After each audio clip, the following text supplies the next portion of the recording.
It's time to wake up. The people in power go out of their way to make sure that you are perpetually misled and manipulated.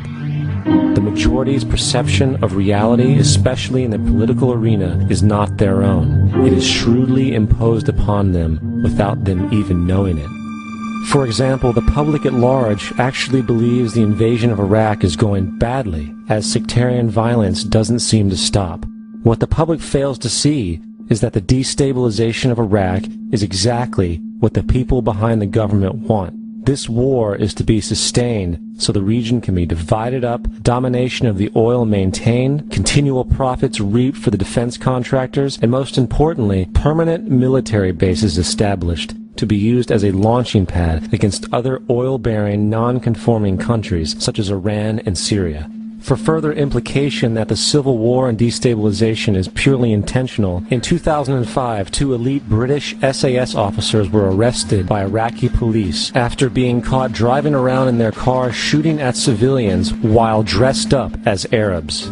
After being arrested and taken to a jail in Basra, the British Army immediately requested the release of these men. When the Basra government refused, British tanks came in and physically broke out the men from the Basra prison.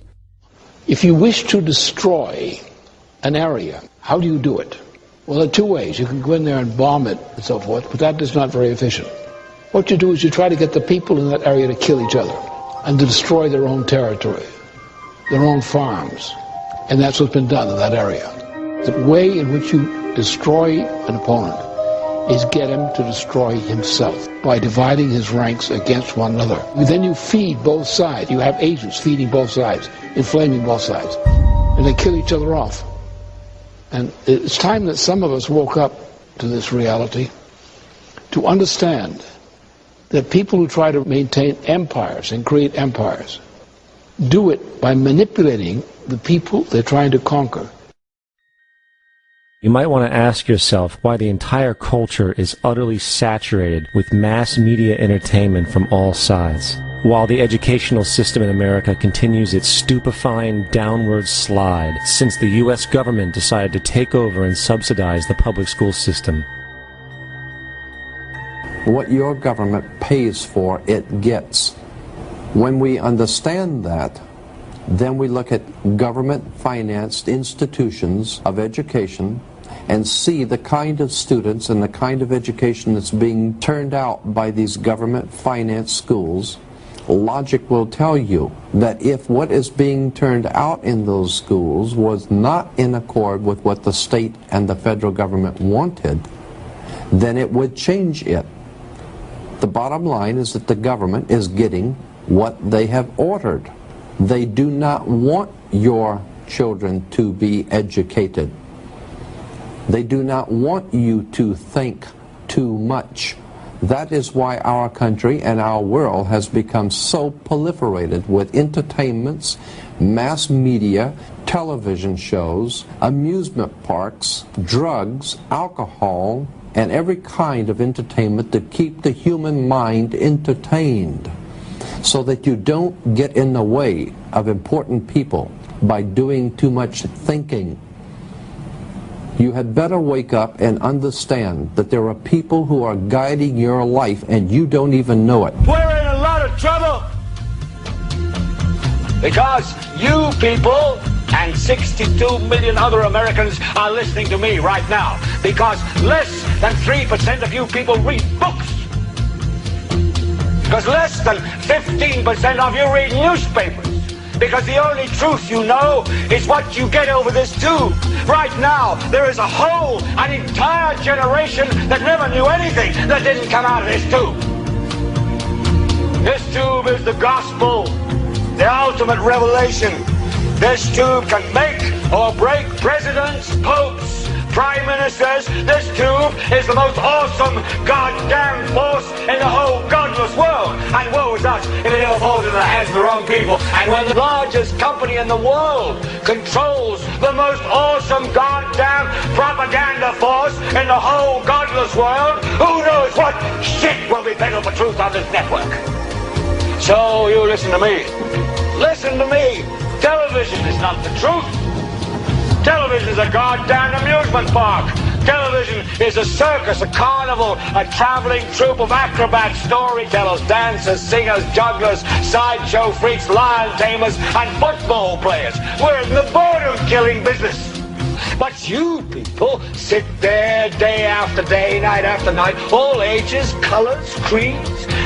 We're all you know. You're beginning to believe the illusions we're spinning here. You're beginning to think that the tube is reality and that your own lives are unreal. You do whatever the tube tells you. You dress like the tube. You eat like the tube. You raise your children like the tube. You even think like the tube. This is mass madness, you maniacs. In God's name, you people are the real thing. We are the illusion. The last thing the men behind the curtain want is a conscious, informed public capable of critical thinking, which is why a continually fraudulent zeitgeist is output via religion, the mass media, and the educational system. They seek to keep you in a distracted, naive bubble, and they are doing a damn good job of it. In 2005, an arrangement between Canada, Mexico, and the United States was made. This arrangement, unannounced to the public, unregulated by Congress, merges the United States, Mexico, and Canada into one entity, erasing all borders. It's called the North American Union, and you might want to ask yourself why you've never heard of this. In fact, there is only one mainstream reporter who has actually heard of and has had the courage to cover this issue. The Bush administration's open borders policy and its decision to ignore the enforcement of this country's immigration laws is part of a broader agenda. President Bush signed a formal agreement that will end the United States as we know it, and he took the step without approval from either the U.S. Congress or the people of the United States. It's a deal that few have even heard of. It's being done again by very few people at the very top on behalf of the investment class, but the working class of people, political officials across our country, from communities, from cities and so forth, they don't know anything about this. This isn't some trade agreement. It is a total removal of sovereignty from these countries, which will also result in a completely new currency called the Amero. Fall. Apart from that, I think one thing people who are dollar-based need to focus on is the Amero. That's the one thing that nobody's talking about that I think is going to have a big impact on everybody's life in Canada, the U.S., and Mexico. The Amero is the proposed new currency for the North American community, which is being developed right now between Canada, the U.S., and Mexico to make a borderless community, much like the EU, and the dollar, Canadian dollar, U.S. dollar, and the Mexican peso replaced by the Amero. By default of this agreement, the American Constitution will eventually be obsolete. You would think that a situation like this would be on the cover of every major newspaper. That is until you realize that the people who are behind this movement are the same people behind the mainstream media, and you are not told what you're not supposed to know. The North American Union is the same concept as the European Union, the African Union, and the soon-to-be Asian Union, and the same people are behind all of them. And, when the time is right, the North American Union, the European Union, the African Union, and the Asian Union will be merged together, forming the final stages of a plan these men have been working on for over 60 years. A one-world government.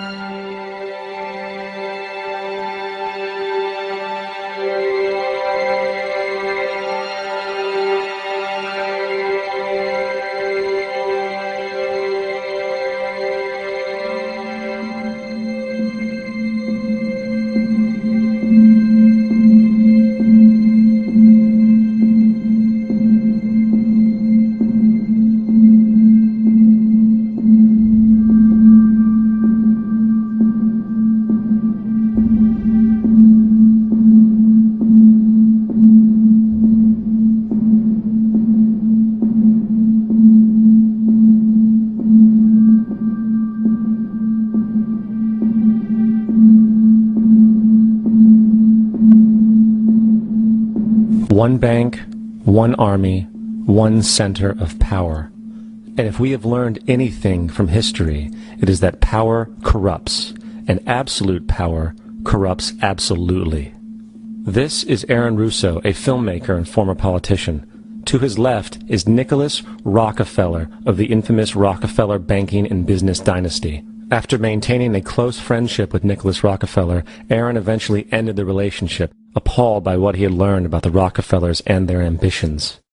I got a call one day from an attorney woman I knew, and she said, would you like to meet one of the Rockefellers? I said, sure, I'd love to. And we became friends, and he began to divulge a lot of things to me. So he said to me one night, he said that there's going to be an event there, and out of that event, you're going to see, we're going to go into Afghanistan, so we can run pipelines from the Caspian Sea. We're going to go into Iraq to take the oil and establish a base in the Middle East, and we're going to go into Venezuela and try and get rid of Chavez. And the first two they've accomplished. Chavez they didn't accomplish. And he said you're going to see guys going into caves looking for looking for people that they're never going to find. You know, he was laughing about the fact that you have this war on terror. There's no real enemy. He's talking about how by having this war on terror, you can never win it because it's an eternal war, and so you can always keep taking people's liberties away. And I said, how are you going to convince people that this war is real? He says, but the media can convince everybody it's real. I mean, you know, it's just that you keep talking about things, you keep saying it over and over and over again, and eventually people believe it. You know, you created the Federal Reserve in 1913 through lies. You create 9/11, which is another lie. Through 9/11, you're fighting a war on terror, and now all of a sudden you go into Iraq, which was another lie, and now they're going to do Iran. You know, and it's all one thing leading to another, leading to another, leading to another. Now, I would say, what are you doing this for? What's the point of this thing? You have all the money in the world you ever want. You have all the power. I said, you know, you're hurting people. It's not a good thing. And he would say, what do you care about the people for? Take care of yourself and you take care of your family. And then I said to him, what are the ultimate goals here? He said, the ultimate goal is to get everybody in this world chipped with the RFID chip, and have all money be on those chips and everything on those chips. And if anybody wants to protest what we do or violate what we want, we just turn off the chip. That's right, microchipped. In 2005, Congress, under the pretense of immigration control and the so-called war on terrorism, passed the Real ID Act, under which it is projected by May 2008, you will be required to carry around a federal identification card, which includes on it a scannable barcode with your personal information. However, this barcode is only an intermediary step before the card is equipped with a VeriChip RFID tracking module, which will use radio frequencies to track your every move on the planet. If this sounds foreign to you, please note that the RFID tracking chip is already in all new American passports. And the final step is the implanted chip, which many people have already been manipulated into accepting under different pretenses. We have a Florida family who are really pioneers in a brave new world. They have volunteered to be the first ever to have microchip identification devices implanted into their body. After 9/11, I was really concerned with the security of my family. I wouldn't mind having something planted permanently in my arm that would identify me.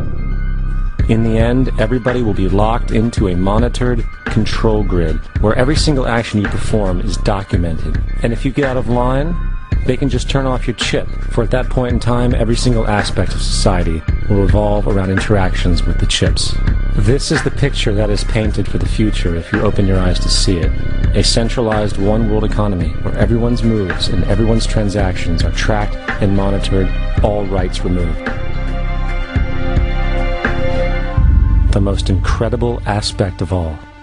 These totalitarian elements will not be forced upon the people. The people will demand them. For the social manipulation of society through the generation of fear and division has completely detached humans from their sense of power and reality. A process which has been going on for centuries, if not millennia. Religion, patriotism, race, wealth, class, and every other form of arbitrary, separatist identification and thus conceit has served to create a controlled population, utterly malleable in the hands of the few.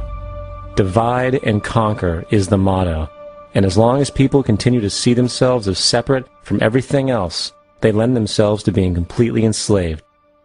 The men behind the curtain know this, and they also know that if people ever realize the truth of their relationship to nature, and the truth of their personal power, the entire manufactured zeitgeist they prey upon will collapse like a house of cards.